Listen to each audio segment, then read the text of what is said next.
Hello everyone, मैं संध्या सिंह आप सभी का आपके अपने YouTube channel education for all पे हार्दिक स्वागत करती हूँ। फ्रेंड्स, हम सी-टेट के ईवीएस के पार्ट को डिस्कस कर रहे हैं, जिसके 9 वीडियो ऑलरेडी चैनल पे अपलोड कर दिए गए हैं। फ्रेंड्स, अगर आप लोगों ने वीडियोस को नहीं देखा है तो आप लोग उसको प्लेलिस्ट में जाकर के देख लीजिए। ये जितने भी वीडियो हैं इसमें पूरा एनसीईआरटी का लाइन बाय लाइन नोट्स बनाया गया है। फ्रेंड्स, हमने जितने भी नोट्स बनाए हैं तो उसमें पूरा एनसीईआरटी का जितने भी महत्वपूर्ण पॉइंट है जहाँ से कि एग्जाम में क्वेश्चन पूछे जाते हैं उन सभी को कवर किया है। तो अगर आप ये सभी वीडियोस को देख लेते हैं तो आपका यहाँ से कोई भी क्वेश्चन बाहर नहीं जाएगा।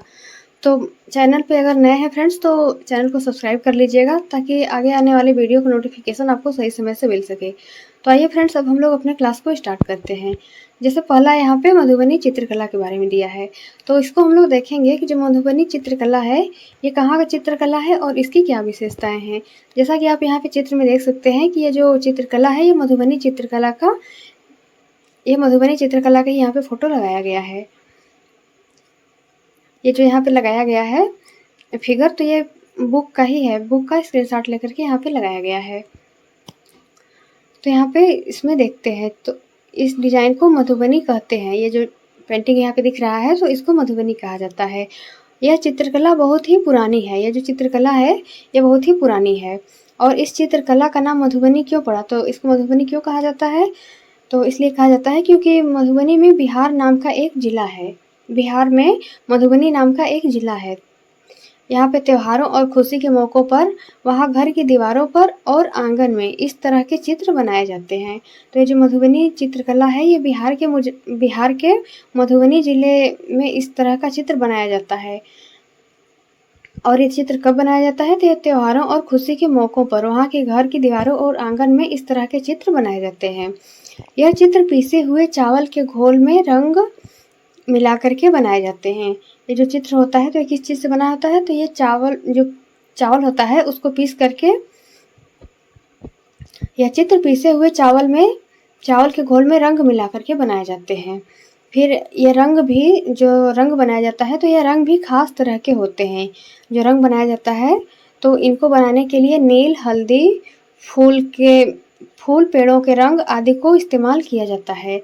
जो वहाँ पे बनाने के लिए, जो इस पेंटिंग को बनाने के लिए रंग का इस्तेमाल किया जाता है वो रंग भी नेचुरल होता है। इनको बनाने के लिए नील, हल्दी, फूल के पेड़ों के रंग आदि को इस्तेमाल में लाया जाता है। और फिर इन फिगर में किसका चित्र बनाया जाता है, तो इस चित्र में इंसान, जानवर, पेड़, फूल, पंखे, मछलियाँ और अन्य कई तरह के जीव जंतु साथ में बनाए जाते हैं। यहाँ पे आप लोग देख सकते हैं कि ये जो चित्रकला है इसमें कई तरह के सब चित्र बनाए गए हैं, तो इसको मधुबनी चित्रकला कहा जाता है। और ये कहाँ पे फेमस है, तो ये बिहार का जो मधुबनी जिला है वहीं पे ये फेमस है। अगला पॉइंट है कि उत्तर प्रदेश में कचनार के फूल की सब्जी खाई जाती है। कुछ फूलों के बारे में दिया है कि कौन कौन से फूल कहाँ पे खाए जाते हैं। तो जैसे कि कचनार के फूल की सब्जी कहाँ खाई जाती है, तो यह उत्तर प्रदेश में खाई जाती है। और अगला पॉइंट है कि केरल में केले के फूलों की सब्जी खाई जाती है। तो केले के फूलों की सब्जी कहाँ खाई जाती है, ये केरल में खाई जाती है। अगला पॉइंट है कि महाराष्ट्र में सहजन के फूलों की सब्जी खाई जाती है। तो सहजन के फूलों की सब्जी कहाँ खाई जाती है, तो ये महाराष्ट्र में खाई जाती है। अगला पॉइंट है कि गुलदावरी और जिनिया के फूल से रंग बनाए जाते हैं और उन रंगों से कपड़े रंगे जाते हैं।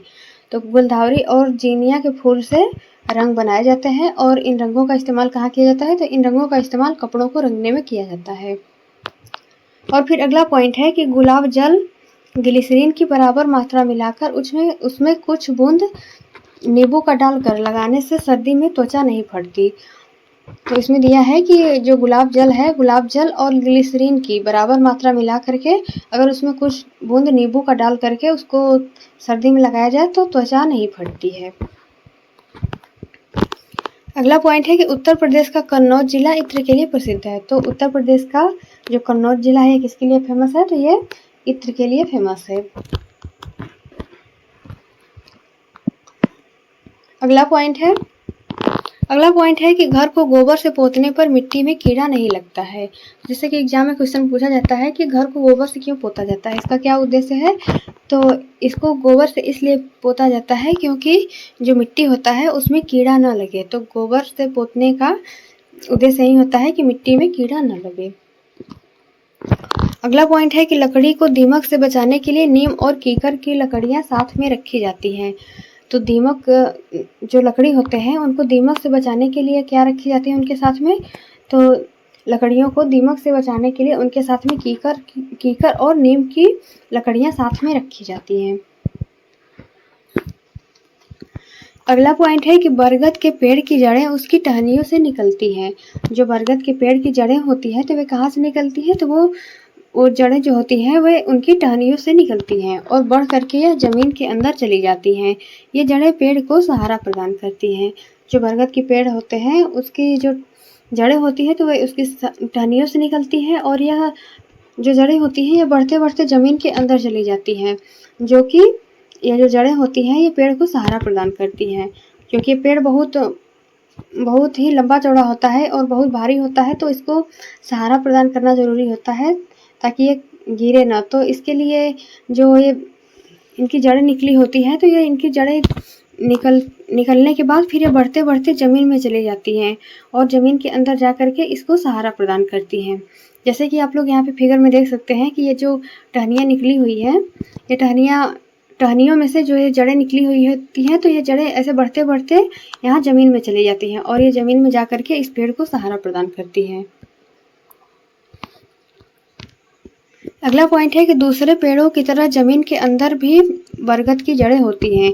जैसे कि अन्य पेड़ होते हैं तो उनकी जड़ें ज़मीन में होती हैं, तो उसी तरह से जो बरगद का पेड़ होता है इसकी जड़ें भी ज़मीन के अंदर होती हैं। ऐसा नहीं है कि अगर ये पेड़ की टहनियों से निकलती हैं तो ज़मीन के अंदर जड़ें नहीं होती हैं।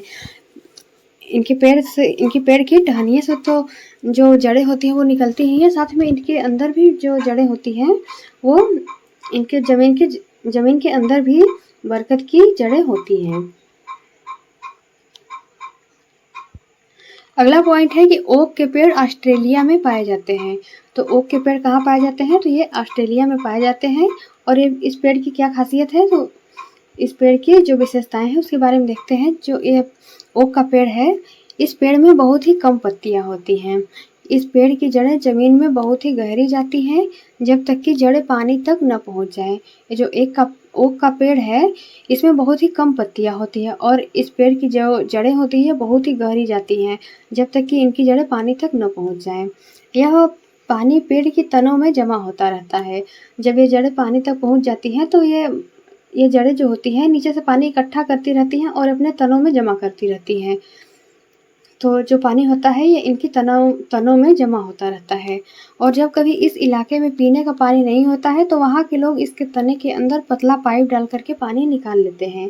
जब वहाँ पे ऑस्ट्रेलिया में जब उस इलाके में कभी पीने के लिए पानी की कमी होती है तो वहाँ के लोग जानते हैं कि जो ओक का पेड़ होता है इसके तने में पानी संग्रह होता है। तो वे जब वहाँ पे पानी नहीं होता है तो उसके पेड़ के तने में पाइप डाल करके उस पानी को निकाल लेते हैं और उसका इस्तेमाल करते हैं पीने के लिए। तो इसी के बारे में दिया है कि जो ओक का पेड़ है ये ऑस्ट्रेलिया में पाया जाता है और ये बहुत ही महत्वपूर्ण पेड़ होता है। अगला पॉइंट है बिहू त्योहार के बारे में कि बिहू त्योहार कहाँ मनाया जाता है। तो बिहू त्योहार जो होता है ये असम में मनाया जाता है।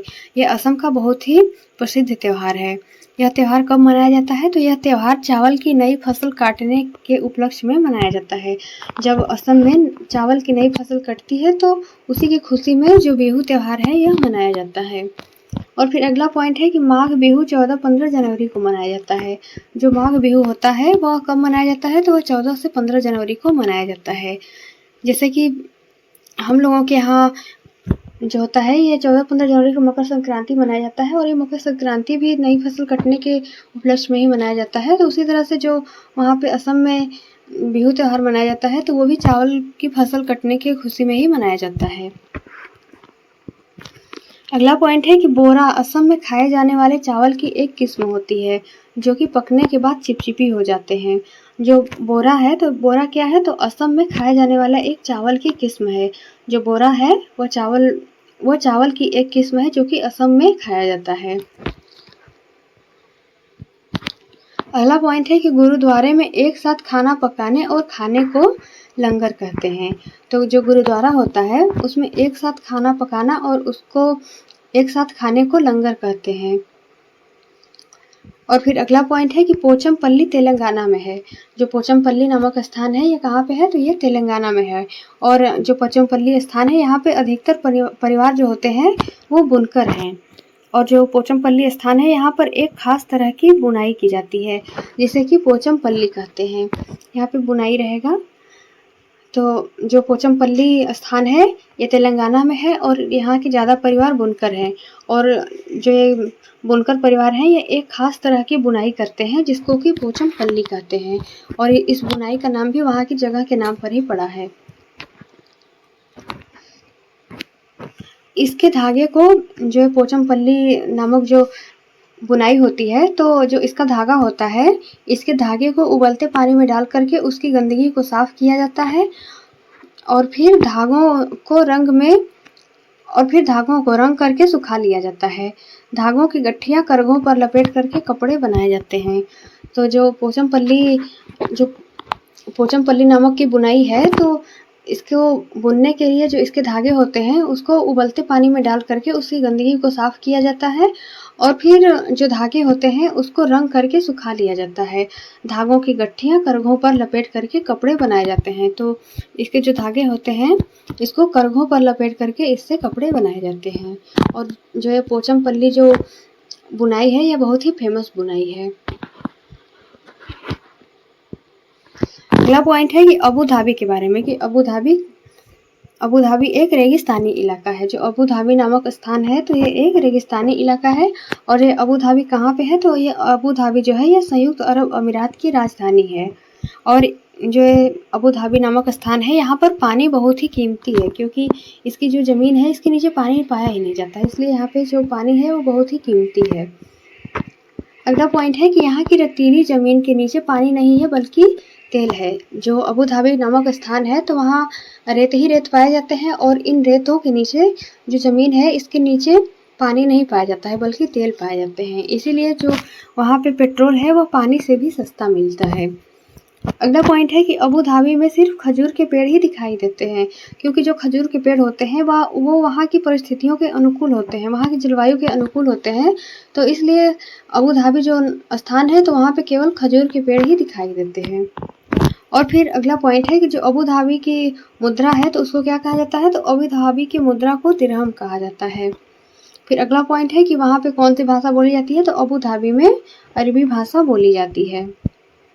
तो ये अबू धाबी के बारे में दिया है कि अबू धाबी एक रेगिस्तानी इलाका है जहाँ पे कि रेत ही रेत पाए जाते हैं और वहाँ पे पानी महंगा है जबकि तेल सस्ता है क्योंकि वहाँ पे जो ज़मीन है वहाँ पे ज़मीन के नीचे पानी नहीं बल्कि पेट्रोल मिलता है। और जो वहाँ का प्रसिद्ध पेड़ है तो वहाँ पे खजूर के पेड़ ही दिखाई देते हैं क्योंकि वह वहाँ की जलवायु के अनुकूल होता है।